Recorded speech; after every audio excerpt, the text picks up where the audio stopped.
sou humano, e, portanto, nada do que é humano me é estranho. Assim falava o poeta e dramaturgo romano, Terêncio, e assim falo eu, Flávio Ricardo Vassoler, escritor, professor, youtuber e nômade, fiel como os pássaros migratórios, além de fundador da Universidade Virtual do Vassoler. Muito boa noite, pessoal, boa noite a todas, boa noite a todos vocês. Hoje, aqui em Portugal, já é segunda-feira, 8 de maio de 2023, aí no Brasil ainda é domingo, 7 de maio de 2023, e nós estamos aqui ao vivo para mais uma aula com Vassoler, para nós conversarmos sobre um tema muito delicado que traz toda uma mudança de paradigma em relação ao mundo tal como nós o conhecemos. Se a inteligência artificial existe, Deus é permitido? Quem já leu a obra do grande escritor russo Fyodor Dostoiévski, quem já leu, por exemplo, Os Irmãos Karamazov, sabe que este dostoiévskiano, ao compor o título dessa aula, fez aqui um trocadilho com a máxima do Ivan Karamazov: se Deus não existe, tudo é permitido. Se a inteligência artificial existe, Deus é permitido? Esse é o tema instigante, muito.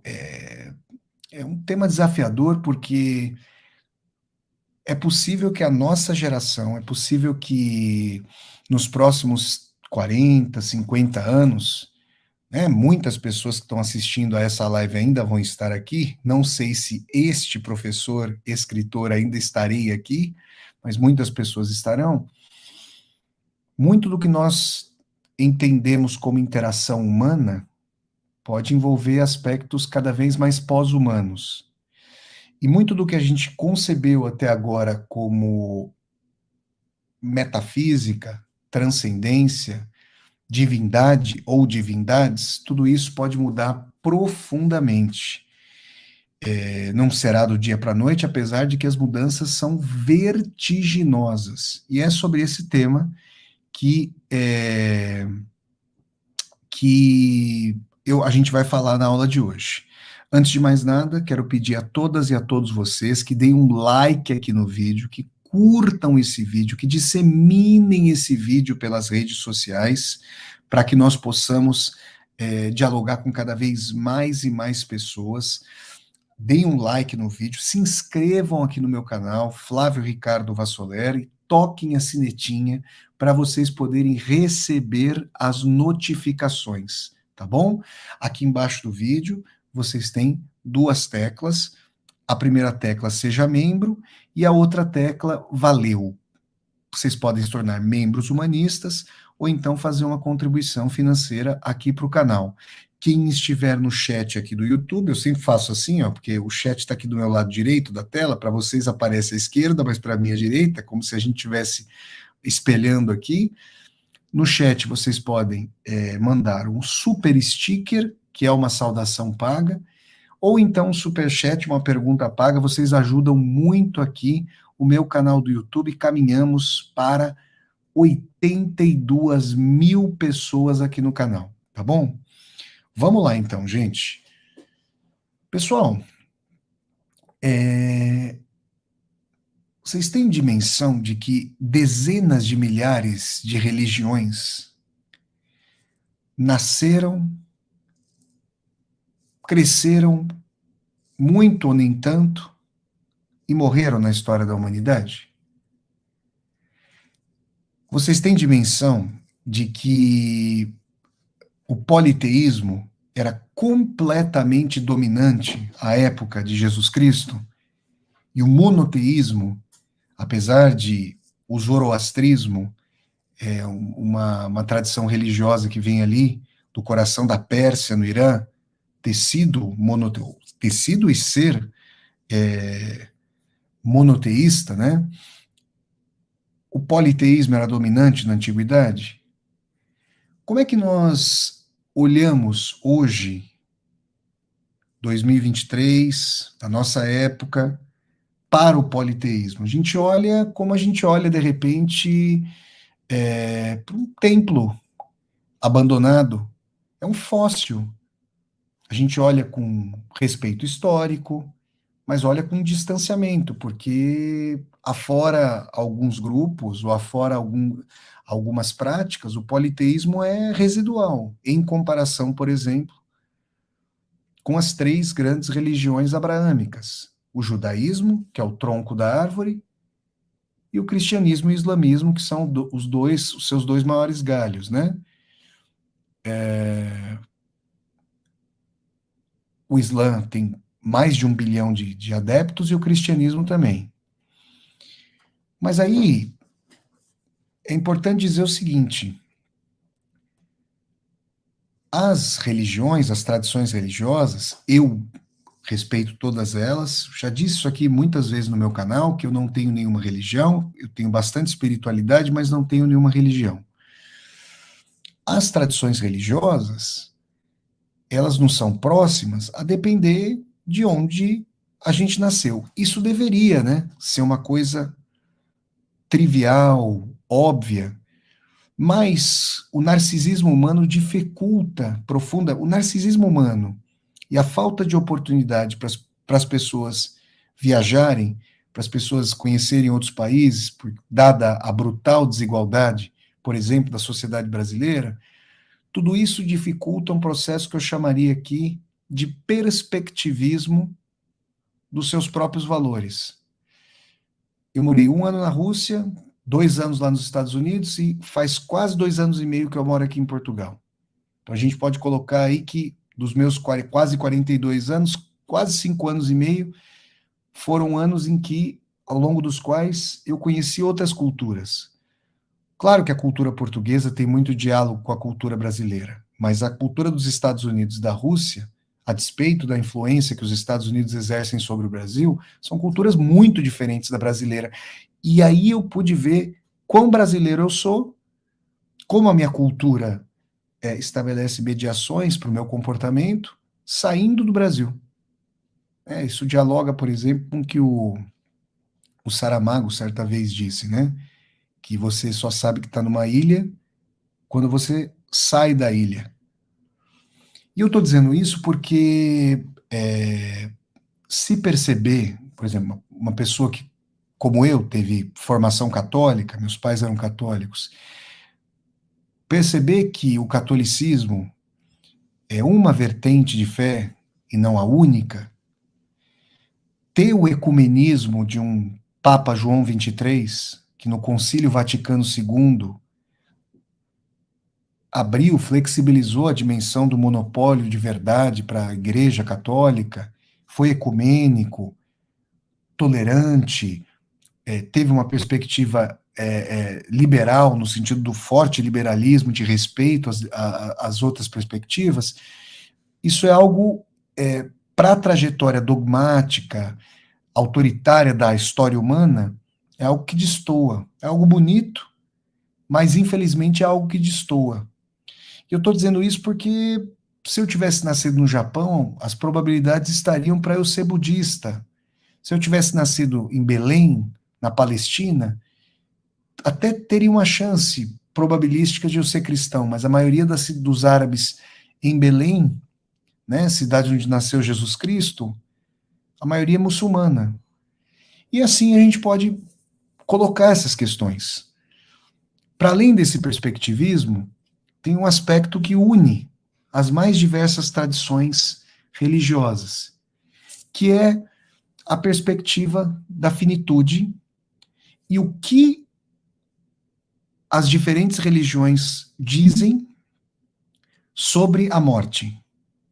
Se dizem que a morte é o fim de tudo, se dizem que há vida eterna, se dizem que há vidas eternas, se dizem que há reencarnação ou reencarnações, se não o dizem. estudando antropologia, estudando as religiões de forma comparada e também estudando antropologia, a gente entra em contato com várias tradições teodiceicas, ou seja, com várias perspectivas de narrativas, de doutrinas, de aí a gente pode chamar de mitos, e aqui no melhor dos sentidos, né, de um conjunto de perspectivas para que o mundo seja compreendido na sua imanência e na transcendência, na relação do homem e da mulher com Deus ou com os deuses. E nas mais variadas tradições, Deus ou os deuses têm poderes que faltam a nós. Se a gente for pensar, por exemplo, numa tradição que aqui para o Ocidente nos é próxima, a tradição judaico-cristã, a gente vai se lembrar, por exemplo, de que no Velho Testamento, Deus, a partir do Fiat Lux, do fez-se a luz, criou os seres, não é isso? É.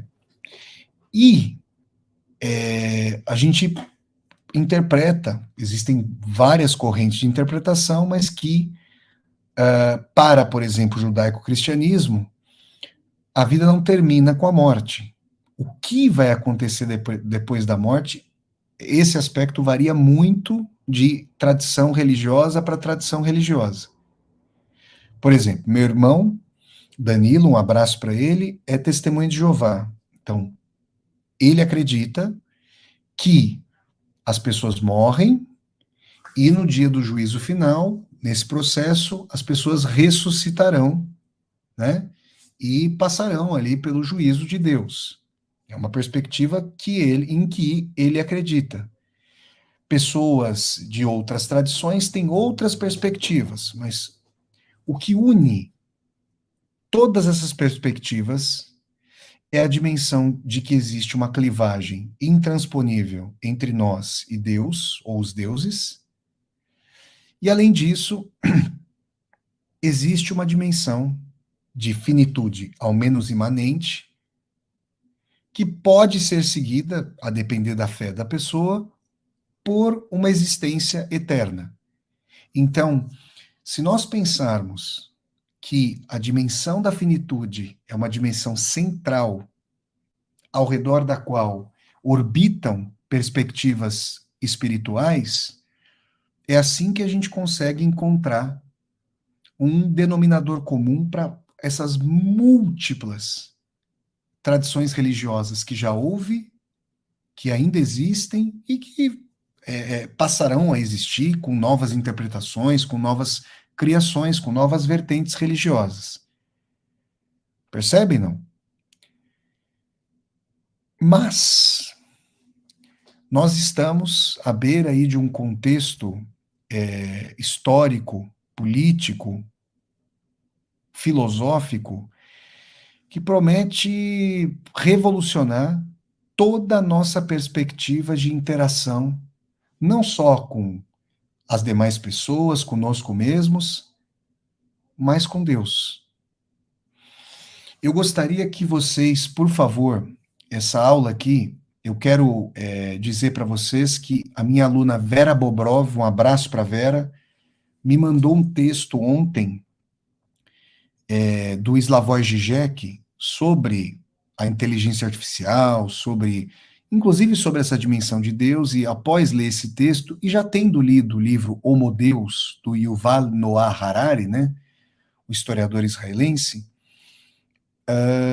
eu venho muito pensando sobre isso. Então, um abraço para a Vera e muito obrigado. Dedico essa aula à Vera que me mandou o texto aí para eu poder discorrer a respeito desse tema para vocês. Se vocês derem um Google, vocês vão no tema vida prolongada, nanotecnologia com prolongamento da vida, vida potencialmente eterna. Se vocês derem um Google nisso, e eu estou falando sério, Vocês vão encontrar entrevistas de cientistas que vêm recebendo financiamento das empresas mais poderosas do mundo, que se conjugam a estados-nação, para entender, vejam vocês, os mais variados algoritmos da vida humana. O que são algoritmos no sentido muito simples? Qual que é o algoritmo do bolo de cenoura? Minha mãe, por exemplo, outro dia eu conversei com a minha irmã Larissa, um abraço para ela, e ela falou, né, que de aniversário recebeu ali um bolo de cenoura e tudo mais no local onde ela trabalhava e se lembrou da nossa mãe que fazia um bolo de cenoura sensacional, né? Sensacional. Então você tem, sei lá, 4 cenouras, ovos, aí como o pessoal aqui de Portugal fala, né, clara d'ovos, tudo tem clara d'ovos. Aí você tem a cenoura, obviamente, né? Picadinha, você vai fazer a massa, aí vai fazer aquela cobertura de chocolate sensacional e tudo mais, não é isso? Então, o algoritmo é a receita do bolo. E alguns cientistas, alguns pesquisadores e pesquisadoras tentam encontrar o algoritmo para os vários processos biofísico-químicos aí da nossa homeostase. Imaginem o seguinte, e isso já é real, hein? Eu tenho um amigo que usa um relógio que fica averiguando o batimento cardíaco. Se há algum tipo de anormalidade, o relógio já acusa que ele deve ir, por exemplo, a um hospital. Para vocês verem. Ano passado eu conheci uma pessoa aqui em Portugal, um senhor, estava num restaurante, e aí o senhor estava numa mesa do lado, nós começamos a conversar, de repente fez um apito, apitou algo, parecia quem se lembra aí da década de 90 do pager, parecia que tinha, vixe, o pessoal mais novo não vai saber o que é pager, deem um Google aí para vocês saberem o que é o pager, que você recebia uma espécie de, era um aparelhinho que o pessoal colocava na cintura para receber mensagem de texto, SMS que a gente chama hoje. Mas esse senhor, ele estava com um medidor glicêmico, que ele tinha diabetes, então ele estava com um medidor glicêmico, e aí, a depender do que ele comesse, as aferições iam sendo feitas sempre, e a depender, eles podia ser avisado, olha, o seu índice glicêmico está numa situação aqui periclitante, vamos dizer assim. Gente, isso já é uma dimensão de uma medicina uma medicina que caminha conosco como a nossa própria sombra. Ora, imaginem o seguinte, que nanorobôs, e o nano quer dizer, se eu não me engano, era 10 a menos 9, será que era essa a potência? Ih, gente, faz tempo que eu não estudo matemática, em que eu não faço essas contas. Mas se eu bem me lembro, me corrijam aí se eu não estiver enganado. Tinha o nano, tinha o micro, eu não sei se era 10 a menos 9, mas imaginem nanorobôs sendo introduzidos nas artérias para remover placas lipídicas e, consequentemente, otimizar a circulação sanguínea, evitando, por exemplo, infartos. Outro dia eu conversei com uma. O Paulo acabou de falar de que o Paulo Neto acabou de falar aqui que. Olha lá, a minha memória matemática tá boa, hein, gente? 10 a menos 9, hein? Eu sou de humanas, hein? E eu gostava muito de matemática. Um abraço aí pro Paulo. Muito obrigado, Paulo. Outro dia eu conversei com uma amiga minha, graças a Deus está muito bem de saúde, teve um problema seríssimo, teve um derrame. Me ligou, tá tudo bem, graças a Deus. E peraí que chegou aqui que chegou aqui uma pergunta, só para eu responder aqui rapidamente. Professor, obrigado ao Ronaldo Gavilinski, meu aluno, que vai fazer o curso Viagem com Vassoler pela Europa Centro-Oriental. Um abraço para o Ronaldo. Professor Vassoler, você considera o cristianismo que tem uma trindade divina, exércitos de anjos, uma questão aí que existem ali os demônios e santos, uma religião monoteísta. Obrigado, Ronaldo. Ronaldo, a sua pergunta faz todo sentido histórico, só vou interromper rapidamente o raciocínio para responder ao Ronaldo, porque essa foi uma questão que quase rachou a cristandade na formação histórica do cristianismo. Por quê? Quando eu fui, na primeira vez em que eu estive lá em Atenas, perto da Acrópole, onde fica ali Acro, alto, Poli, cidade no alto, fica no cume da montanha, no sopé da montanha tem uns templos e algumas estátuas dos deuses gregos estavam com o nariz quebrado. E na explicação histórica que havia ali, se dava a dimensão de que os cristãos estavam fazendo vilipêndio, alguns cristãos estavam vilipendiando as estátuas de deuses já chamados de não deuses, né? Só que acontece o seguinte, como o Ronaldo bem apontou, a Trindade parecia mostrar 3 deuses. E isso estava comprometendo a unidade da cristandade. Era uma preocupação de Roma no século IV depois de Cristo, quando Constantino se converteu, imperador romano, porque alguns grupos interpretavam então que o cristianismo era politeísta e outros falavam que não, só havia um Deus. O que o Constantino fez, o imperador romano? Ele arregimentou todos os doutores da igreja, todos os sacerdotes, os colocou no concílio de Nicéia, jogou a chave fora e falou: vocês só saem daqui a hora que vocês resolverem essa questão. Daí surgiu a Trindade Una. Perceberam? Daí surgiu no concílio de Nicéia a construção filosófica da Trindade Una. E Deus seria então único, com emanações trinitárias, mas uno. E os santos não são deuses, né? Eles são figuras beatíficas. E aí tem a velha questão de quem seria o Lúcifer e tudo mais. Então, uma questão historicamente avalizada por esse aspecto. Eu recomendo a todas e a todos vocês o livro História do Cristianismo, do Paul Johnson, que é um historiador inglês, que escreveu também a História dos Judeus, livros sensacionais. Tá bom? Obrigado ao Ronaldo pelo apoio. Um abraço aí para o Ronaldo. Então, voltando aqui.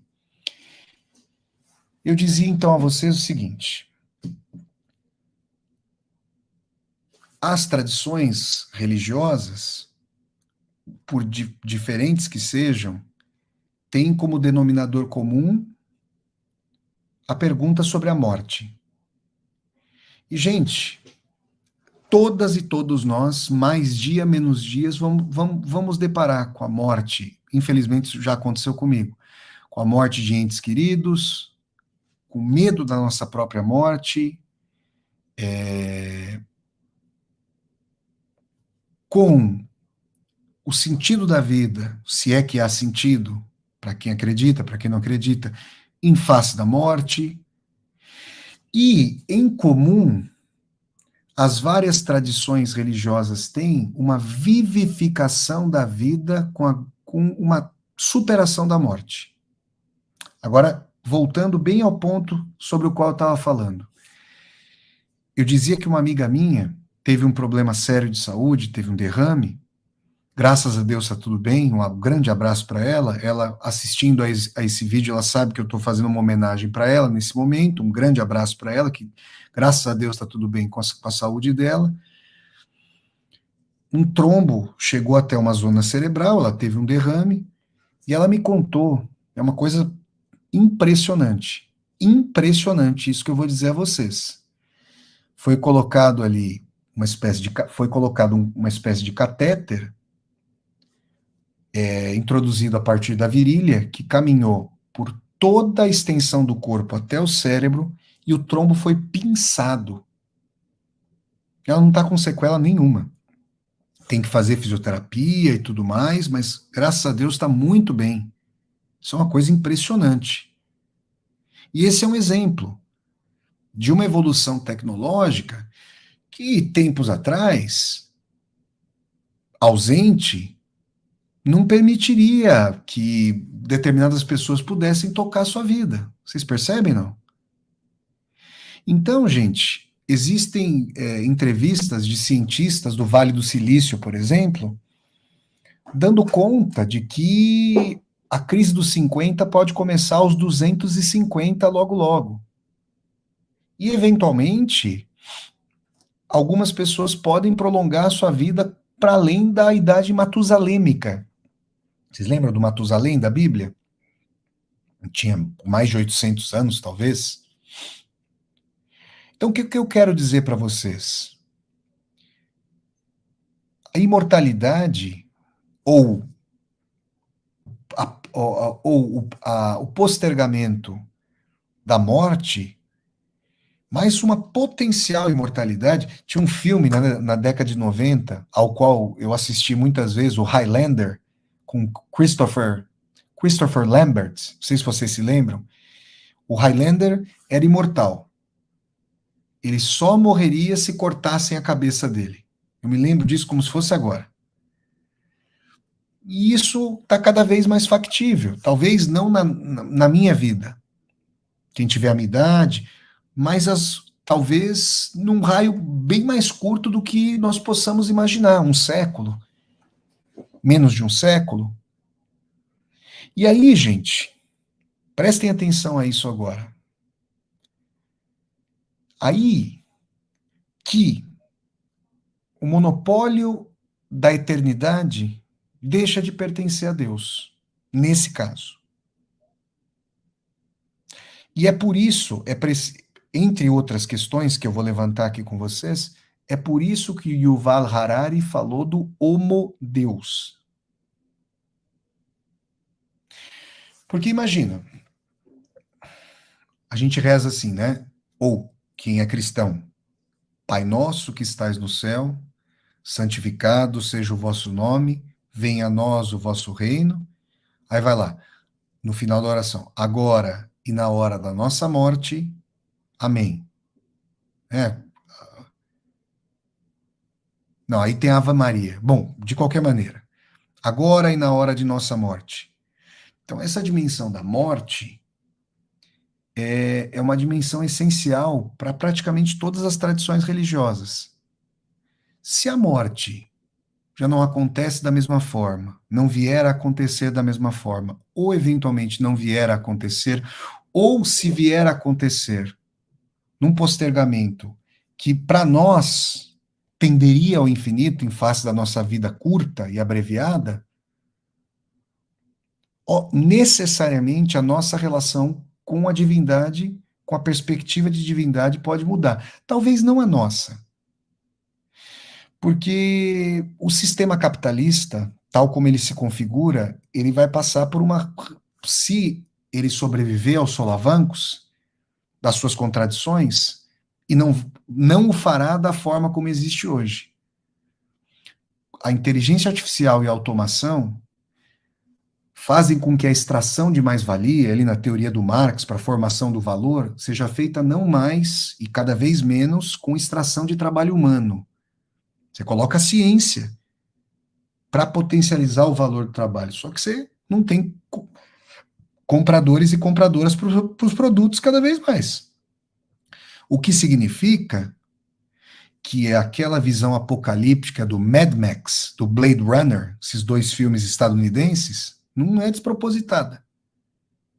Pode haver desertos medievais, gozado, né? A tradição desértica é a tradição que vai ser mãe e pai das religiões abraâmicas. Talvez, esperemos que não, mas talvez, boa parte do mundo desertificada logo logo esteja relegada à Idade Média, a um neomedievalismo. E aí, numa questão de não inteligência artificial, nas pessoas unplugged, vamos dizer assim, que não estão plugadas numa... Você vê que também as irmãs Wachowski foram visionárias, né? Numa Matrix, mas uma Matrix aqui com essa dimensão de metaverso e tudo mais.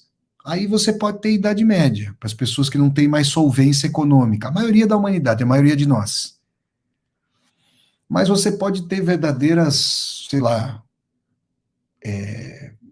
bolhas de cristal com oxigênio puro e temperatura regulada, uma vivência ali altamente tecnológica. Eu estou fazendo, você vê, quando eu era adolescente, nos anos 90, ou criança, eu assistia ao desenho Os Jetsons. Quem nunca viu esse desenho, procura aí na internet, Os Jetsons. E tinha carro que voava, e tudo era por controle remoto. Tudo isso já é analógico, as coisas estão muito além desse aspecto. Há discussões sobre a colocação de cérebro em rede.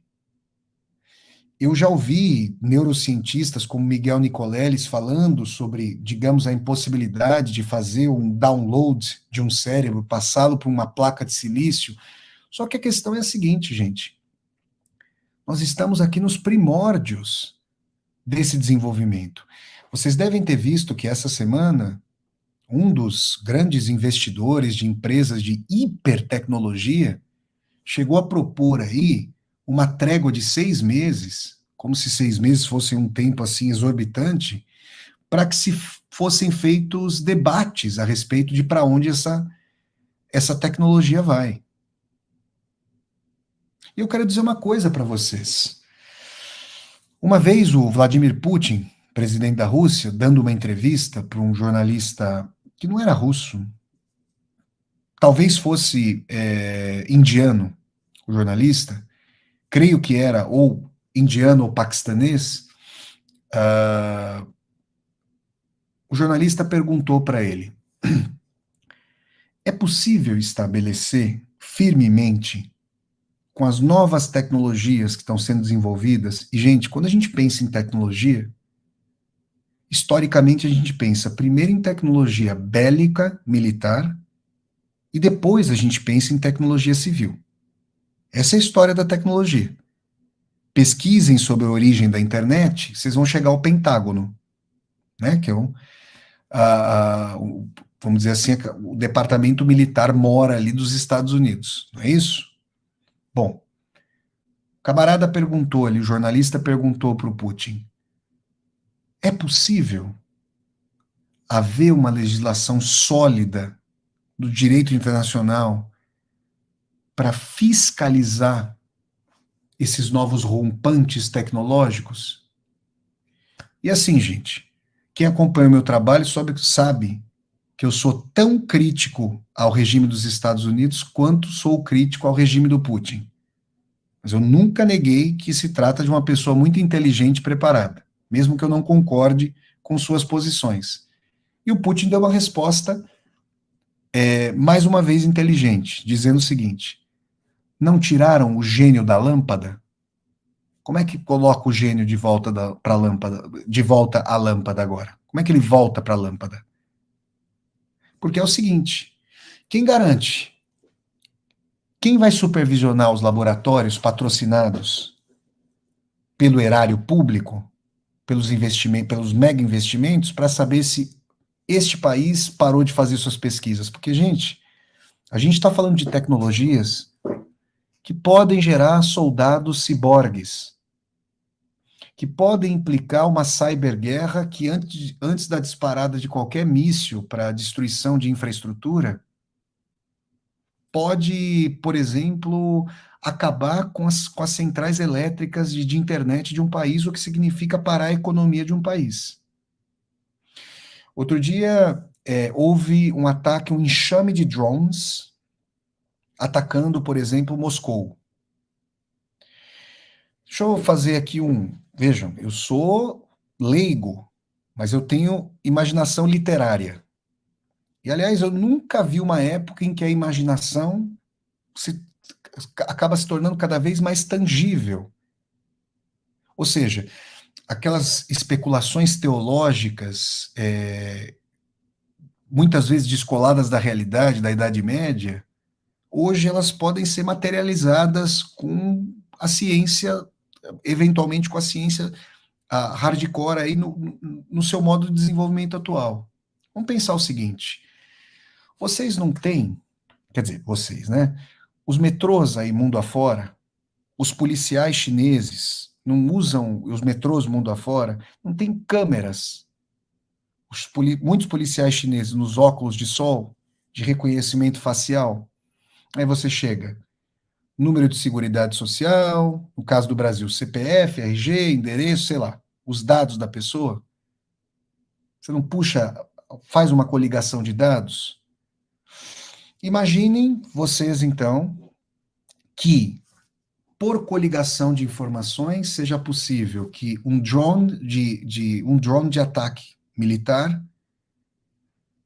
seja programado para fazer um ataque a determinada pessoa cujo paradeiro é correlacionado com seus dados de compra de cartão de crédito, de acesso à internet, e esse enxame não vai fazer um ataque completamente aleatório. Ele vai atacar cirurgicamente certas pessoas, certos alvos. E o pessoal ainda acha que o inferno é assustador, né? Vocês realmente acham o inferno assustador? Vai ter gente que depois o pessoal vai falar assim: ô Vassolé, acho que o inferno é um resort, hein? Dá para reservar lá um quiosque? Vamos fazer um churrasquinho no inferno? Tinha até aquele filme, Um Drink no Inferno. O pessoal vai começar a querer reservar um resort no inferno. Agora vejam o seguinte: parece que um grande CEO, aí, um grande pesquisador da informática, das novas tecnologias, que teve câncer, morreu já, mas teve um câncer brutal e ficou tratando esse câncer durante 10 anos, sendo que uma pessoa normal talvez morresse em 6 meses, porque tinha capacidade financeira para pagar para a produção de medicamentos voltados exclusivamente para os seus tumores. E aí a quimioterapia era na mosca. Na mosca. Morreu. Mas morreu agora.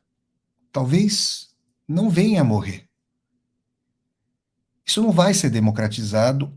O potencial de democratização disso existe, existe de fato, mas nós precisaríamos estar em uma nova sociedade. Por quê? Porque, gente, você pode centralizar diagnósticos em bancos de dados do mundo. Isso vai baratear muito a medicina. Percebe?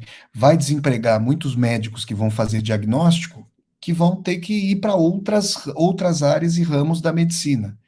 Mas tem o potencial de baratear a medicina. Mas baratear implica, em alguma medida, ter custo, mesmo que custo menor. Como é que essas pessoas vão ter solvência para participar do circuito econômico social se não tem emprego? Se não tem. Aí vem a questão que se fala, por exemplo, que é uma outra história para a gente discutir, do salário, da renda universal. Mas essa renda tem que ser produzida para ser paga.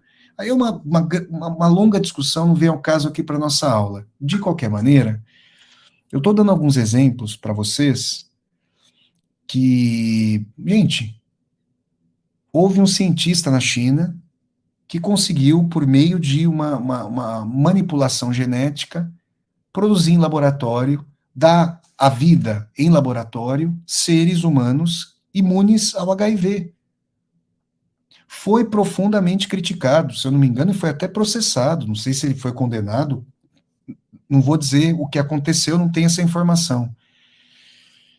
Mas eu quero dizer uma coisa para vocês. Quem fiscaliza os laboratórios dos Estados Unidos, da China, da Rússia, da Índia, de Israel, da Coreia do Sul, os países hipertecnológicos do mundo? Quem vai fazer essa fiscalização?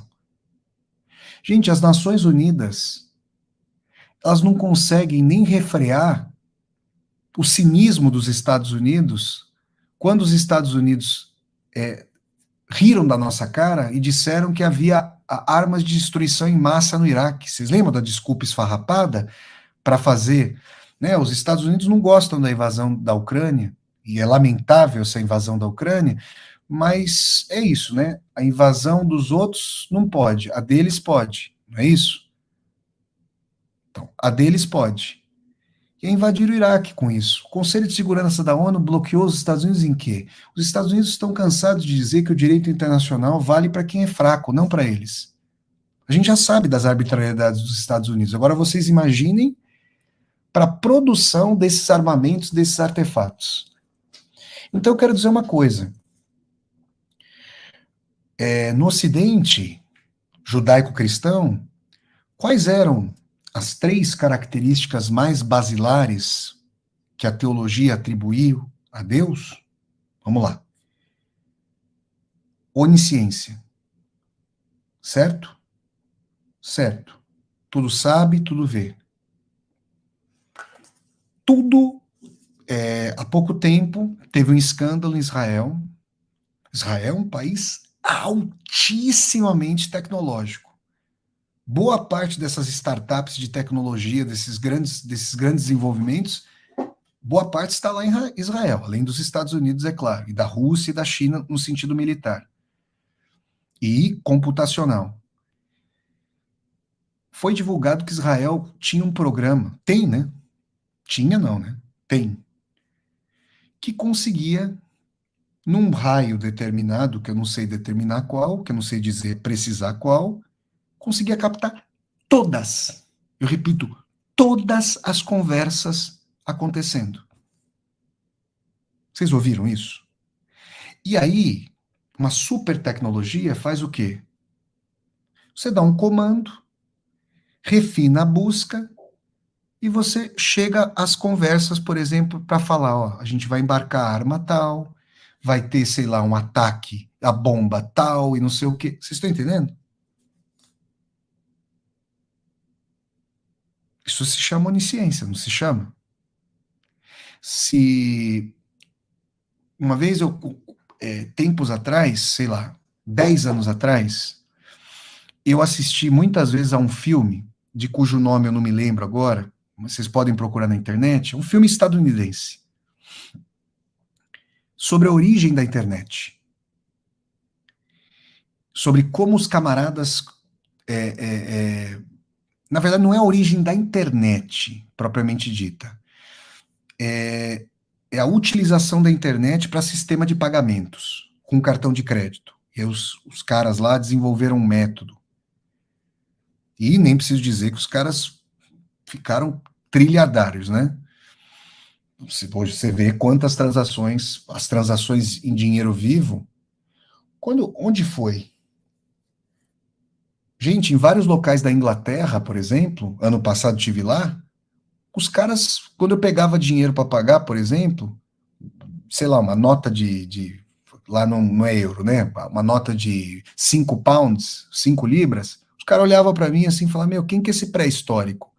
E muitos lugares já não aceitavam dinheiro. Era só na base do cartão de toque, não sei o quê. Como a gente sabe, você toca lá no negócio e faz o pagamento, né?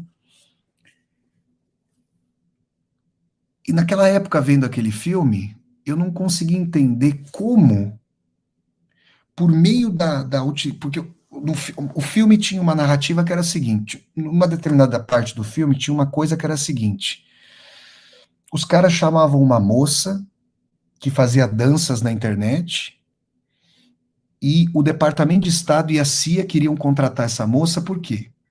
Porque eles estavam rastreando os sites que alguns grupos terroristas lá no Oriente Médio acessavam, que algumas pessoas do grupo acessavam. Então essa moça poderia prestar um serviço lá para a CIA, gravando vídeos, e eles cruzariam os dados de acesso e fariam um ataque a míssil, alvejando o local a partir de onde o acesso era feito. Eu não conseguia entender isso, há 10 anos. Era uma coisa muito esotérica com S, não com X. Esotérico com S é hermético, fechado. Esotérico com X é aberto. Hoje ficou esotérico com X. Por quê? Porque isso foi completamente popularizado para as nossas vidas. Então, a privacidade, que era uma das plataformas basilares da burguesia com a Revolução Francesa, para que o Estado absolutista não tivesse radical ingerência sobre as nossas vidas, para que não fizesse, por exemplo, uma batida. Vocês vão lá estudar direito penal, código penal, ao menos na letra da lei, eu sei que as polícias não respeitam isso, mas pelo menos na letra da lei, você tem que esperar a luz do dia, a luz, tem que amanhecer. Você tem que respeitar o direito natural à liberdade e à dignidade da pessoa humana, não fazendo uma batida policial à noite, a não ser em flagrante delito. Isso é o direito à privacidade que vem da formação do Estado moderno burguês. A burguesia hoje, pré-totalitária, é um fóssil. Acabou a privacidade, não existe mais. A burguesia hoje, os donos de meio de produção, que são poucos, dos realmente relevantes, são completamente antiliberais, iliberais. Não são nem antiliberais, aliberais. Percebe? Não é à toa que tem um filósofo tunisiano que está radicado no Canadá, ele deu uma entrevista para o El País Brasil, ou El País, vocês podem procurar a entrevista que ele concedeu, ele chama as redes sociais, essas big techs, de estados plataforma. O poder delas torna as fronteiras completamente obsoletas.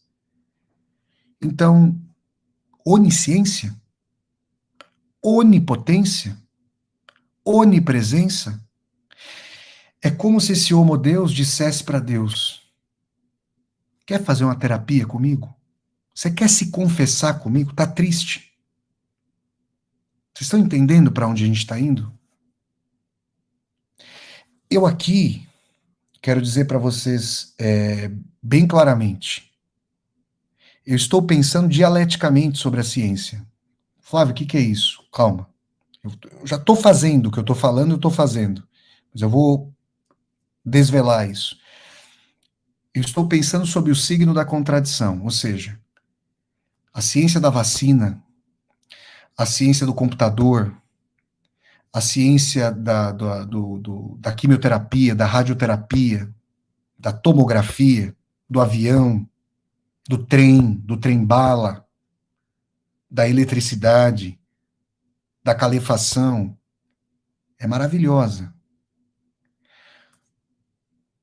Só que não há ciência no éter. E não há ciência neutra, porque esse tipo de ciência de que eu estou falando, não esse primeiro, mas esse agora, altamente tecnológico e com potencial militar sem paralelo, é patrocinado. E os patrocinadores têm fortíssimos interesses. E eu não tenho nenhuma segurança, para ser muito eufemístico agora, para ser, assim, o mais eufemista possível, eu não tenho nenhuma segurança de que é um pensamento global para a humanidade, e não para determinados segmentos que podem, com upload de cérebro, vamos pensar o seguinte, Dom Pedro II e Machado de Assis são contemporâneos, certo? Certo. Dom Pedro II foi imperador do Brasil.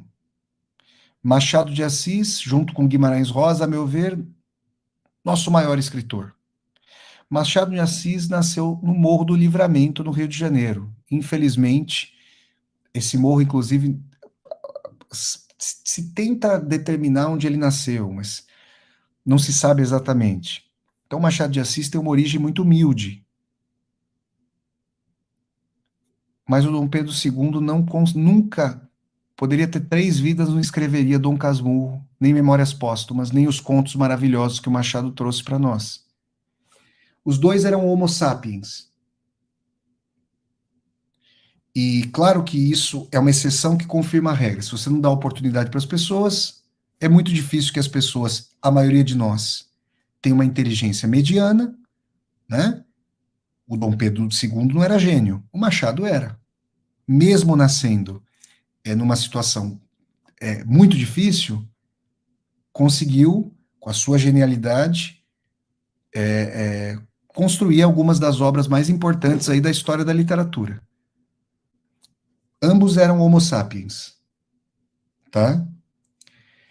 Imagina que seja possível turbinar a capacidade cognitiva fazendo estudos genômicos. Por exemplo, Machado de Assis está enterrado em tal lugar. Vai lá fazer um estudo genômico dele e cruza esse estudo genômico com Dostoiévski, com Goethe, com Clarice Lispector. Todos eles tiveram grande genialidade e propensão criativa. Você pode correlacionar. Nós não somos, já me adiantando algumas questões aqui, nós não somos, obviamente, só apenas e tão somente biológicos. Nós temos, obviamente, interações sociais, políticas, econômicas, culturais. Gente, né, estudei ciências sociais, sou humanista. Porém, nós também somos biológicos. E essas pessoas que terão dinheiro para fazer isso podem pagar manipulações e propiciar as melhores interações possíveis para desenvolver determinadas características. Eu falei aqui de propensões artísticas com um ambiente devido que podem se desenvolver, gente, esportivas, para negócios, sei lá, o que vocês quiserem aí. Aí a gente não está falando mais de Homo sapiens. Aí a gente está falando do Homo Deus. Eu considero que eu tenho uma. Bom, pessoal que acompanha o meu trabalho, eu tenho uma memória boa. Eu tenho, é curioso, né? Fui pego pelo contrapé, porque eu tenho memória boa, mas esqueci o nome de filme, de não sei o quê. Mas processualmente, às vezes pontualmente falha, já dá umas falhadas, parece aquele carro com afogador, mas processualmente eu até tenho uma memória boa.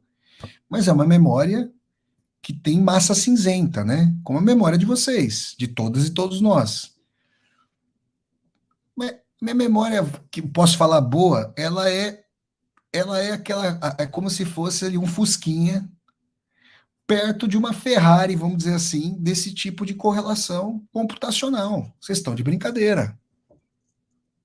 E eu acho que as pessoas que ficam subestimando até onde esse tipo de desenvolvimento científico pode chegar, eu acho que essas pessoas talvez achem que o fundo do poço é um refúgio. Mas o Murphy, com a sua lei, já diz que o fundo do poço é um refúgio para otimistas. Não tem fundo do poço, talvez não. Eu não sei o que pode acontecer. Agora, o que a gente já pode dizer é o seguinte: o paradigma antropocêntrico que a gente estuda, né, vendo na virada, na obsolescência da Idade Média, no florescimento da era burguesa, da era comercial, da era da empiria. Você precisa da técnica, você precisa da ciência para mandar um barco para testar se a Terra é redonda, né? Para ver se você consegue fazer as grandes navegações. Então, o ser humano é colocado já começa a ocupar o trono de Deus. Mas agora a questão é a seguinte: o pós-humano olha para o humano e para Deus com condescendência. E eu quero dizer, gente, que por vários motivos, se os nihilistas estiverem certos e certas, e eu espero que eles não estejam, se algumas pessoas multibiliardárias dessa nossa época, ou os netos dessas pessoas não têm culpa nenhuma dessas pessoas, mas se por um acaso eu imaginar que pessoas multibilionárias de hoje, dou o exemplo, um dos mais nefastos, Donald Trump, for imortal, vocês gostariam de estar num mundo desse? Vocês já perceberam? Imaginem, essa pessoa, vocês imaginam, vocês acham hedonista, narcisista esse mundo? Você já imaginou o narcisismo de uma figura assim, imortal? Você reza para quem? Você reza para entidades maiores, certo? Uma pessoa que acredita em Deus pede ajuda, quando está feliz agradece porque está feliz, porque conseguiu alguma coisa, quando está triste pede ajuda, está em dificuldade. as dimensões, gente, de potencial, de onisciência, onipresença, onipotência. A gente está falando de uma virada totalmente pós-humana. E isso muda o eixo da nossa terra filosófica. O antropocentrismo acaba.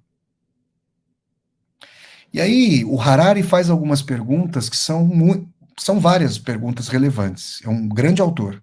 Posso discordar de algumas ou de muitas de suas posições políticas, mas é um autor muito interessante.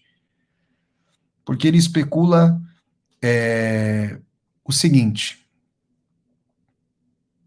será que os pós-humanos vão tratar os seres humanos, a nós, como nós tratamos os animais? Como é que a gente tratou historicamente os animais? Quantas espécies já foram extintas? Quantas formigas, gente? A gente já recebeu com piparote? Quantas? Moscas? Formigas? Não são filhinhos de Deus também? São. Não são? Então, essa pergunta que dá título a essa aula ainda vai ser o título de um livro meu. Porque isso é tão nauseante. Isso é tão... Eu estava conversando hoje com a minha irmã, Larissa, e a gente concordou num ponto aqui, pensando em várias coisas. De 20 anos para cá, eu sigo uma página no Instagram chamada tem várias lá, Canal Retrô, Oitentando, e eu compartilho nos meus stories lá várias fotos, vídeos de coisas antigas. Antigas, eu digo, década de 80, década de 90, que estão imantadas de afeto para mim. Meus pais estavam lá, eu era criança, minha irmã estava lá, a gente brincava, mas nada disso faz sentido hoje para, sei lá, para a juventude de hoje. Meu, telefone fixo, e-mail, tipo, a gente conversava e trocava o e-mail na década de até 2000, no final da década de 2000, era uma forma de trocar carta mais rapidamente. Hoje a gente usa o e-mail para coisas muito pontuais e profissionais em geral. Porque, no geral, a coisa aqui é muito mais célere, é WhatsApp, como vocês sabem aí. Telefone fixo. Telefone fixo é um fóssil dinossáurico. São muitas as mudanças de, sei lá, dos anos 90, 80, 90 para cá. Tinha um tio, eu já coloquei aqui um videozinho de quando eu era bem criança. Um tio meu, o tio Ricardo, um abraço para ele, tinha uma câmera. Isso aí em 1988, 89, ele filmando a gente com uma câmera que pesava 13 quilos. Gente, tá aqui, ó, eu tô gravando aqui do celular, que tá indo pro Instagram também, tá na palma da mão. E daqui a pouco você vai pôr um óculos e vai ser o metaverso, é o teu olho. Gente, são muito... a quebra de paradigma é total. Total. E aqui eu não quero nem entrar no mérito de como as relações humanas são completamente estilhaçadas, porosas, não duráveis hoje. Não é nem esse o meu ponto hoje. Também isso mudou muito daquela época para cá. Mas aquilo de que eu estou falando aqui com vocês faz jus ao título dessa aula. Se a inteligência artificial existe, Deus é permitido? Talvez o Homo Deus, e repito, se os nihilistas estiverem certos, talvez ir embora de um lugar desse não seja algo tão ruim. Várias coisas importantes podem acontecer, mas aí a gente não vai poder ficar numa sociedade como a nossa. O Zizek chega a falar, o Slavoj Zizek chega a falar, ó, tá vendo? Essa sociedade tem a base para um comunismo, para um socialismo aí realmente democrático. Mas e o ser humano? Quer isso? Porque uma coisa é ter a possibilidade material para tanto. Outra coisa é o ser humano saber dividir a riqueza. Sabe? A pergunta até retórica, né? Está respondida. É só olhar para o século XX, a gente responde muito dessa pergunta e olhar para o que está acontecendo hoje. Mas, de qualquer maneira, é a quebra. Quando a gente fala, por exemplo, quando o teórico, estudioso da ciência, o Thomas Kuhn, fala das estruturas das revoluções científicas, ele fala que determinados tempos científicos outros, eles quebram a espinha lógica de uma época, a espinha do, vamos dizer assim, reconfigura aquilo que o Hegel chamaria de espírito do tempo. Mas é possível dizer, talvez, que, bom, aí um físico, uma física poderiam, como eu sou muito leigo nisso, em questão da física quântica, talvez os físicos pudessem dizer, não, ó, o mundo newtoniano está numa outra galáxia em relação ao mundo quântico. Talvez fosse possível dizer isso. Não sei, mas talvez fosse possível. Agora, certamente, pensando nesse paradigma filosófico, tudo aquilo que foi gestado, por exemplo, desde o Renascimento aqui no Ocidente, está em outra chave de paradigma em relação ao pós-humano. Então é um luto talvez insuperável para pessoas da minha idade, ou mais velhas do que eu. Esse é um luto talvez insuperável. A pessoa não vai reconhecer mais a sua vida pretérita. Aliás, os países que têm níveis educacionais bombásticos, como a Finlândia, que ganha índices de educação todos os anos, já não ensinam tanto conteúdo. Não é que não ensinam conteúdo na escola. Primeiro que é tudo multidisciplinar, né? Ensinam as pessoas a continuamente aprender e a superar a dor de que algo aprendido pode ter que ser deixado para trás porque a profissão não vai existir mais. Percebe? Muitas pessoas que vão estudar o que eu estudei, por isso eu me sinto privilegiado de poder trabalhar com o que eu estudei, mas muitas pessoas que vão para as humanidades, principalmente num país como o Brasil, mas olha, gente, Brasil é um caso tristíssimo disso, mas quem idolatra a Europa, achando que isso aqui é um centro humanista, isso aqui está cada vez mais parecido com Chicago. Ainda tem a história humanista, e história humanista com muitos crimes, por exemplo, os da colonização, como a gente sabe, mas grandes autores e autoras. Tudo bem. A questão é a seguinte: as humanidades estão em crise no mundo inteiro, no mundo inteiro. Aí muitas pessoas que fazem os cursos filosofia, história, letras, geografia, ciências sociais, são cursos fascinantes. São fascinantes. Se as pessoas pudessem ver uma vida assim estável com esses cursos, vocês podem ter certeza que, nossa senhora, vários cursos tradicionais não iam ter mais alunos e alunas. Eu tenho certeza disso. Porque isso é fascinante. Mas é difícil você lidar com isso e tudo mais. Quero agradecer aqui ao Paulo. O Paulo faz aqui uma pergunta e manda aqui um super sticker. Se Deus existe, a AI plena será permitida? É uma excelente pergunta, Paulo. E sabe como eu respondo a essa pergunta? E olha que eu sou espiritualista, mas aqui, gente, vocês já sabem que eu estou exercendo o meu papel socrático. Né? A gente tem que. Acho que uma forma arejada de pensar e criar é pensar contra si mesmo. Né? E não é à toa que eu estou citando Sócrates.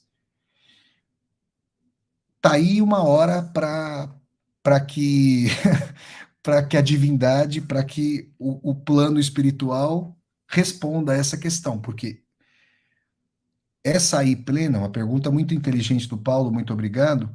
Essa aí plena, com o ser humano no estado moral como ele está hoje, que não poderia, Deus que me perdoe, né? Olha o que tá, extrema direita tá aí. Preciso falar mais alguma coisa? Apologia à morte, culto à morte, preciso falar mais alguma coisa? Para onde a gente caminha? Percebe? Para onde a gente caminha? Então, gente, é uma mudança radical de paradigma. É uma quebra da estrutura do pensamento, da interação humana. Uma coisa que se coloca, vamos radicalizar esse ponto nas relações intersubjetivas. Por exemplo,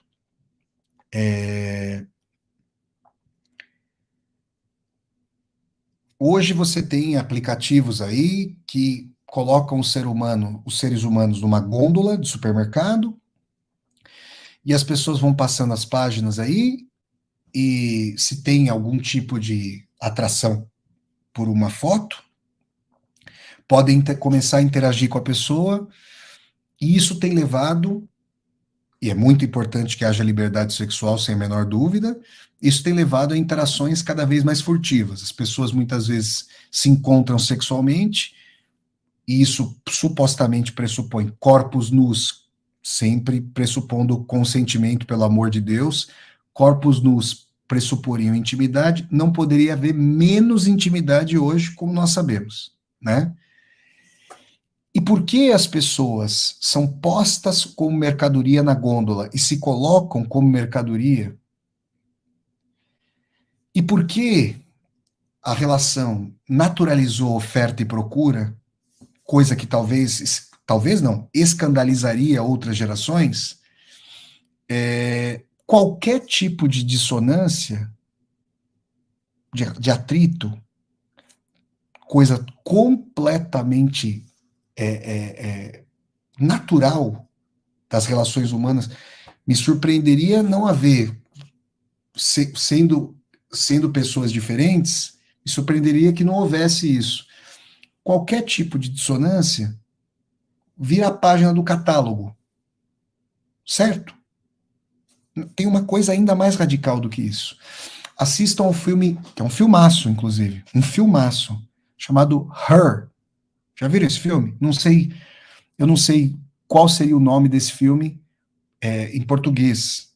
Eu vi esse, eu vi esse filme nos Estados Unidos, quando eu morei lá, eu não cheguei a ver no Brasil, e quando eu revi por uma plataforma da internet, então não cheguei a ver se houve tradução pro português. Com certeza teve, só não sei o nome. Quem sabe o nome desse filme Her em português, por favor, coloca aqui no chat para eu faiscar na tela, que realmente eu não sei. O camarada, ele vai se relacionar com uma inteligência artificial. Porque aqui, ó, a Muniz está falando aqui, ó, ela. Então eu não sabia que se chamava ela. Então tá aqui. Ela e falou que tá lá no Netflix, tá bom? Tá lá. Filmaço, hein? Filmaço. Meu, o cara tá lá, a inteligência artificial sabe a que horas ele vai ao banheiro, o que ele come, o que ele bebeu, onde ele comprou, para onde ele foi. Uma vez eu estava participando de um debate, eu entendo, né? A pessoa falou isso, eu sei que a pessoa fala isso às vezes por desespero, não é que a pessoa não sabe disso. Mas a pessoa falou assim: não, você quer resolver esse problema? Desliga o celular. E aí você não está em rede. Ai, pai. Você vê o desespero das pessoas? Vocês ouviram aquele negócio lá do programa que capta todas as conversas? Ninguém está offline. E se houver lugares no mundo offline, é porque o capitalismo não quer explorá-los. Ou seja, a gente vai se perguntar se é melhor ou pior não ser explorado por esse tipo de capitalismo, que na verdade, só tem canino de tubarão, né? Não preciso nem falar. Então, o camarada começa a se relacionar com a inteligência artificial, que sabe tudo dele e que está interessada nele. Muitas vezes, nossa, eu já ouvi isso muito. Nunca vou, obviamente, falar quem diz essas coisas, mas eu já ouvi muitas vezes. Meu, eu quero saber se a pessoa quer ouvir o que eu tenho para dizer. Eu já ouvi isso muitas vezes em redes e tal. Ou seja, o protótipo. Por que se relacionar com uma pessoa concreta? Com quem mais dia menos dia vai haver fricção?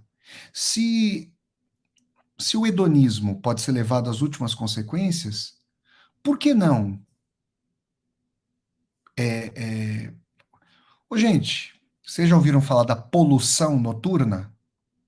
Bom, tem gente aqui que não só ouviu falar, como já, como já perfez a poluição. Deixa pra lá, né, gente? Deixa pra lá.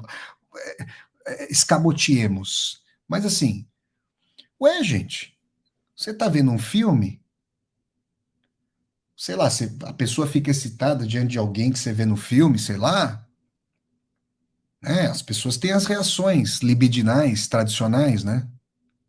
Ou seja, imagina que você possa viver numa realidade outra, paralela. Ué, você faz sexo nela. Eu cansei de ouvir é, psicólogos e psicólogas falando sobre o fato de que essa geração tem tido menos interações concretas do que outras. Não me espanta. Outro dia eu estava conversando com uma estudiosa do futebol, que estuda o futebol, que é brasileira, está fazendo mestrado aqui numa universidade em Braga, e ela me trouxe uma explicação para o naufrágio da seleção brasileira que me deixou deprimido por, sei lá, uma semana. Meu, o futebol não está sendo jogado como se jogava na minha época. Porque a rapaziada tá jogando futebol no computador e tá sendo gamer e tá ali ganhando dinheiro com esse negócio de game, não sei o quê, e não é que tá acabando. Não vou dizer que vai estar acabando, mas tá diminuindo. Então, aquela coisa de jogar bola já não é a mesma coisa. Quer uma coisa, eu dou um exemplo para vocês. Antes de vir aqui para Portugal, eu fui lá para São Bernardo, minha cidade. Eu fui para a associação, o clube que eu frequentava lá em São Bernardo. Tava bem vazio o clube. E aí eu perguntei para um funcionário que trabalhava lá na minha época. Fiquei, puta, lembrei, dei um abraço nele, falou: "Você lembra de mim?" Ele, claro que eu lembro de você, não sei o que, não sei o que lá.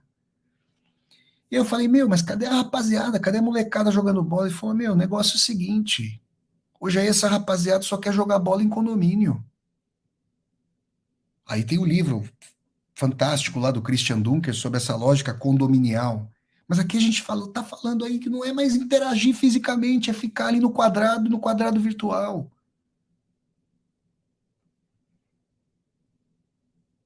Gente, aqui eu estou fazendo um papel aqui com vocês para a gente pensar, levando as. Eu estou sendo dostoiévskiano com Dostoiévski para além de Dostoiévski. Ou seja, realmente, o título dessa aula é uma apropriação dostoiévskiana para além de Dostoiévski, que não é a época dele, mas é a nossa, utilizando um pensamento escatológico, que leva as questões às últimas consequências. Muitas potencialidades tecnológicas, gente, podem acabar com as doenças, as mazelas, mas já tem condição de alimentar toda a humanidade e a gente não alimenta. Por que os pós-humanos o fariam? O que vai embasá-los? Essas consciências. Tem muita coisa ainda para estudar, para saber, mas é um tema. É fascinante. É o tema do século XXI e dos séculos vindouros, havendo terra.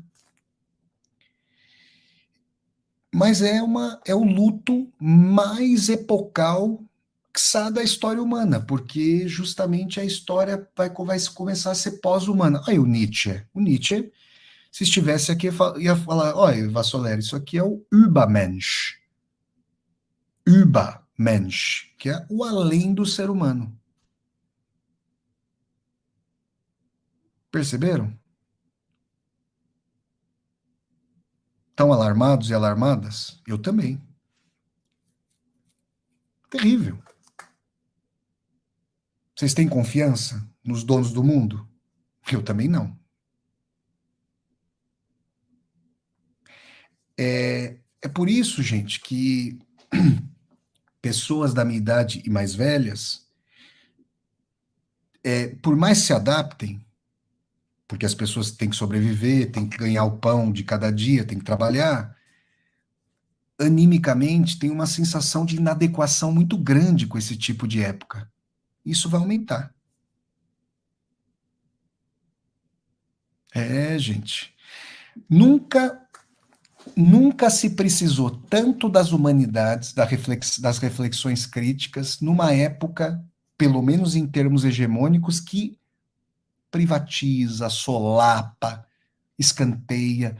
Ainda bem que nós temos essa possibilidade. E aí, aqui, eu interajo com vocês na Universidade Virtual do Vassoler, com um canal do YouTube e muito mais aprofundadamente, pelo tempo enorme ali de aula possível, nos cursos da Universidade Virtual do Vassoler, porque aí, dentro das minhas possibilidades, a gente consegue fazer esses debates, essas discussões. Obviamente que vai chegar um dia de um curso da Universidade Virtual do Vassoler para a gente falar sobre isso prolongadamente e entender aí as várias perspectivas e posições. Mas eu digo a vocês, nada é tão revolucionário, e aqui não vai nenhuma característica de positivação, de dizer, olha que maravilha. Não. Revolucionário no sentido da gravidade, da profundidade e do caráter estrutural da mudança quanto isso. É o fim do humanismo. É a era pós-humana. Então, se a inteligência artificial existe, Deus talvez não seja permitido. E aí vem a pergunta do nosso colega aqui, o Paulo, um abraço para ele, que mandou. Se Deus existe, a IA plena será permitida? Essa é a questão. Essa é a questão. Porque se o ser humano não é confiável, Ave Maria, o ser humano é confiável? Os de cima são. Quer dizer, o ser humano em geral, mas os de cima são? Então aí a gente fica pensando, gente. Eu estou vendo as perguntas aqui que vocês estão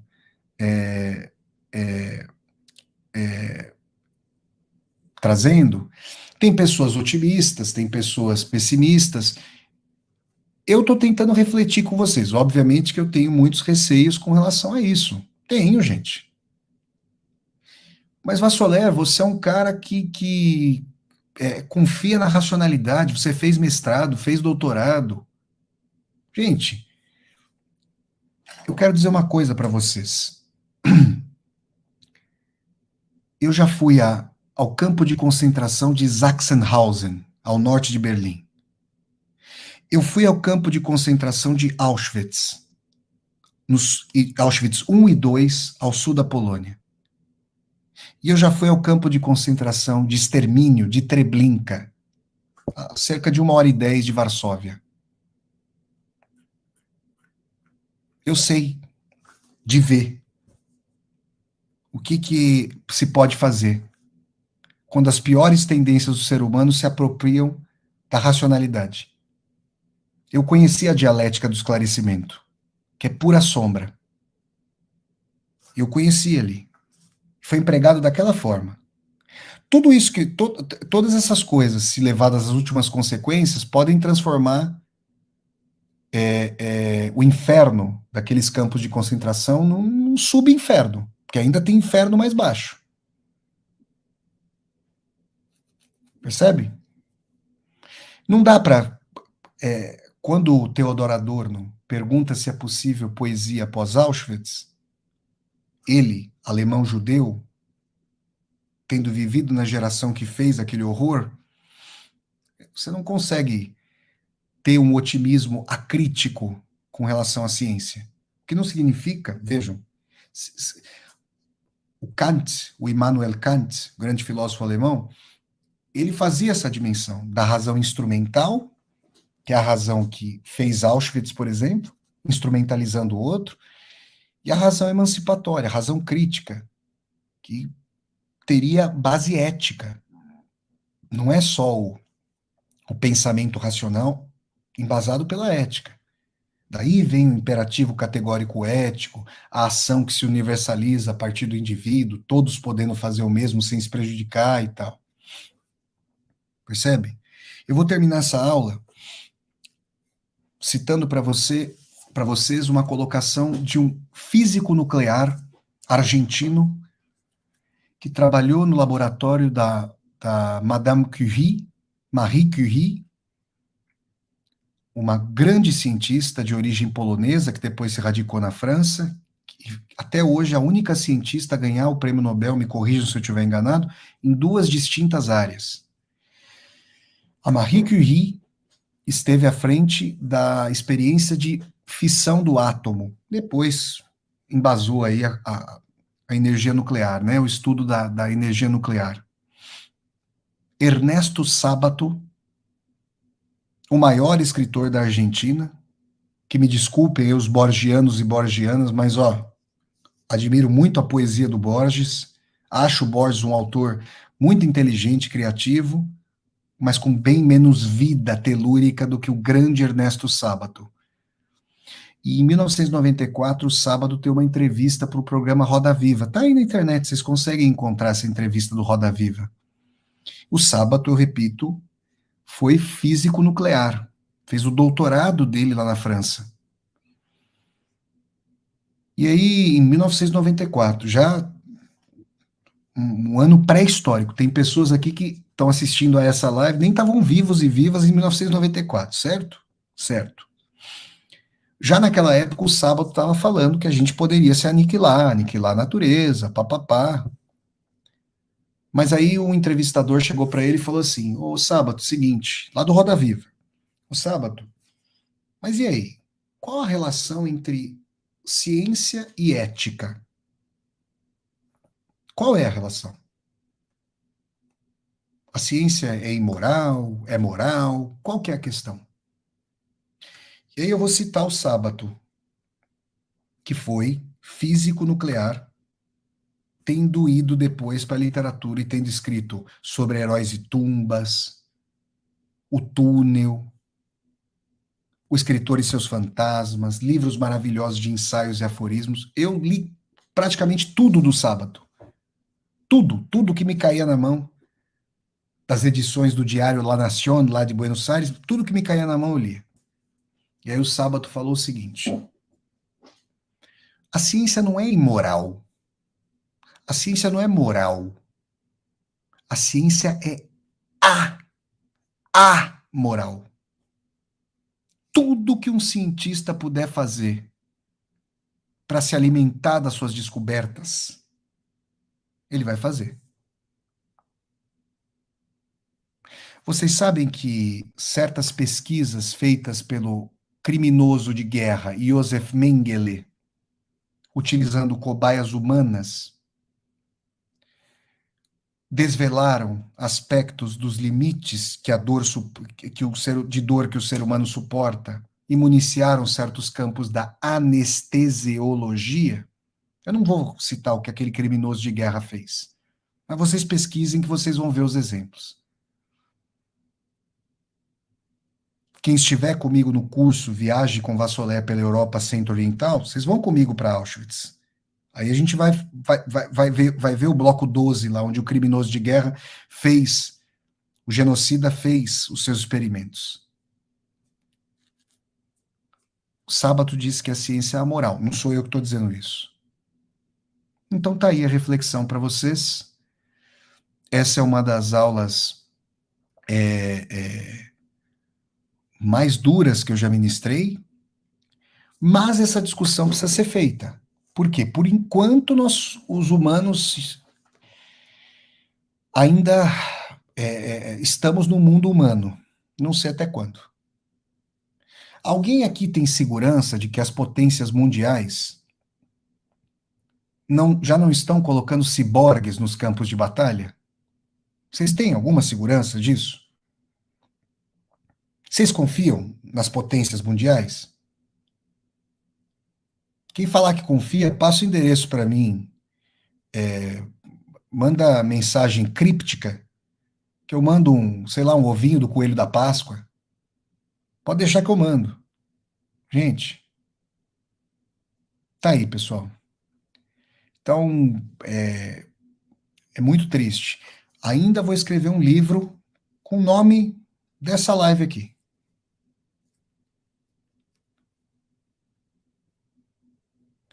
Tem uma sensação que a gente pode, às vezes, sentir indo para o cemitério. A inveja dos mortos. Não se trata de querer tirar a própria vida.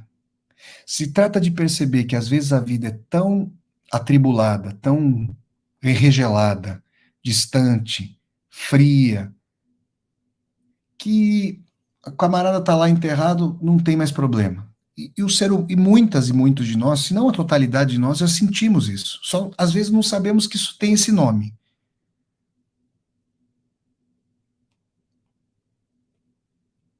O que a gente vai sentir daqui a algumas décadas? Reflitam. É isso, pessoal. Um abraço aí a vocês. Deem um like no vídeo, por favor. Curtam esse vídeo. Disseminem esse vídeo pelas redes sociais para que nós possamos chegar a cada vez mais e mais pessoas, tá bom? Quem quase 200 pessoas assistindo aqui a aula ao vivo simultaneamente, fora as pessoas que vão assistir a essa aula depois por gravação. Eu peço que vocês se inscrevam aqui no meu canal do YouTube, Flávio Ricardo Vassoler, e toquem a sinetinha para vocês poderem receber as notificações. Vocês estão vendo que eu estou falando o que eu penso, não estão? É porque eu tenho a liberdade de poder falar isso aqui. Claro que obviamente, eu respeito os direitos humanos, a dignidade das outras pessoas. Eu não estou falando o que eu penso sem ter limites. Todas e todos nós respeitamos os limites, mas eu me sinto livre para falar essas coisas. Então, participe. Se você puder se tornar membro humanista aqui do meu canal, você ajuda a Universidade Virtual a florescer. E você pode fazer os cursos literários, um por mês, da Universidade Virtual do Vassoler. Será muito bem-vindo, muito bem-vinda. Tá bom? Um abraço, até a próxima.